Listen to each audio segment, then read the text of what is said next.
Today we're going to show you how to do a water taper.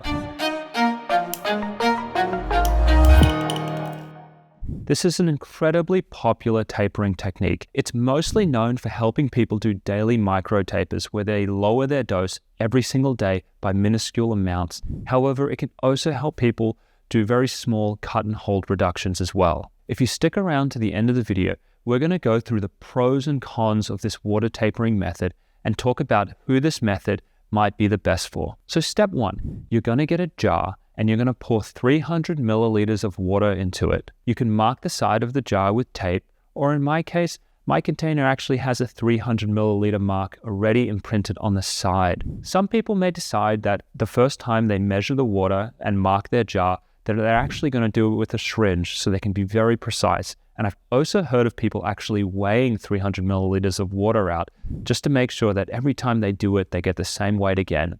After you've done that, you're going to put your daily dose of your tablets into the jar. I would be cautious about doing this with capsules that have protective coatings or beads. These are drugs like Prestige, Cymbalta, or the Effexor extended release version. Either the tablet won't fully dissolve, or when it does dissolve, it will destroy the time release component in the coating of the capsule, in which case you're just going to get an instant release dumping of the drug into your system, and you might not want that. So this is ideally used with instant release tablets. After you drop the tablet in, you might need to wait 20 minutes or so for it to dissolve. And then you're going to put a lid on your jar and shake it up. This should create a suspension. Now, some drugs are water soluble and are ideal to use with this method. Gabapentin and Effexor instant release are 2 examples, and other drugs are not water soluble or are only partially, in which case you'll get a suspension. You could think about this kind of like a snow globe. In a suspension, the particles aren't fully incorporated with the water, and actually getting them evenly dispersed in that liquid involves shaking them up. This is important for the next part because it involves quickly opening up the container and removing 1 milliliter of water from the jar while the drug is still evenly suspended. You want to be quick about this because if you wait too long, the drug is going to sink to the bottom of the jar. Sometimes people have chosen to add something to the water to make it a little thicker. This could be sugar or it could be pharmacy materials such as Ora Plus. This thickens up the water, so when you shake it up, it suspends the particles longer and you don't have to worry about it settling to the bottom as quickly. And although a lot of people use these techniques like adding sugar, milk, or Ora Plus to their solutions, many people have been doing it just fine with water so long as they shake it up and then quickly remove the dose. After you've taken the 1 milliliter out of the mixture, you can discard it and then you can give it another shake and roughly pour or even eyeball it into your daily dosing containers. So if you're taking your dose twice a day, you would empty this evenly into 2 containers, but if you're doing it 3 times a day, you would empty it into 3 containers. Also, I want to add that you can actually do this method in reverse as well. So later on in your taper, when you get down to the very bottom, let's say you only needed to dose 10 milliliters of the solution 3 times a day. Instead of removing the 1 milliliter and discarding it, you would actually just draw out from that liquid 10 milliliters 3 times. You just put it in that 10 milliliters from the syringe into each of the containers, and then you would have your dose. It's the same principle, but just working in the opposite way. After you have your dose divided into the containers that you need for the day, you can go ahead and take your first dose. You just drink it, but I want you to make sure that you go ahead and actually rinse out the jars that you've used to catch any residual dose that's been left in the containers. You need to drink your rinse water, otherwise you're not going to be getting your full dose. So there you have it. That's the water tapering method. It may not seem like it's ultra precise, but it has been good enough for most people to quickly taper their medications. This technique only takes a few minutes each day. As you move on with this water taper, each day you're just going to take out an additional milliliter. You'll take out 1 milliliter at the start, the next day 2 milliliters, the next day 3 milliliters. Over a 30-day period, if you started at 300 milliliters, you're going to lose 30 milliliters from that.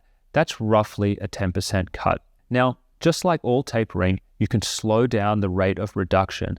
And so if you found that this was too quickly, you would just use a syringe and you would start to lower your amount by 0.5 milliliter at a time, and so on and so forth. So pretty easy, right? Let's start talking about the pros and cons of this method. Well, one of the pros is you can do smaller cut and hold reductions with this. You could do like a 2% cut and hold reduction every 7 days, something like that. But the main pro is really that you could do a daily micro taper. This is where you just remove a milliliter each day or a smaller amount each day, and it will give you a very smooth withdrawal and reduction. This is also going to save you money on compounding because you're not going to have to go to a compounding pharmacist to get this made up for you. Another thing, and although we don't recommend this, one of the advantages is you can actually do this without telling your doctor. I think you should always tell your doctor, but I've heard of some people worried that their doctor is going to be spooked by them tapering in this way, and so they don't want to tell them this because they think they're going to force them to taper in a different way or railroad them off or do something faster. So some people have enjoyed using this method because of the independence it gives them. Also, it's fully customizable.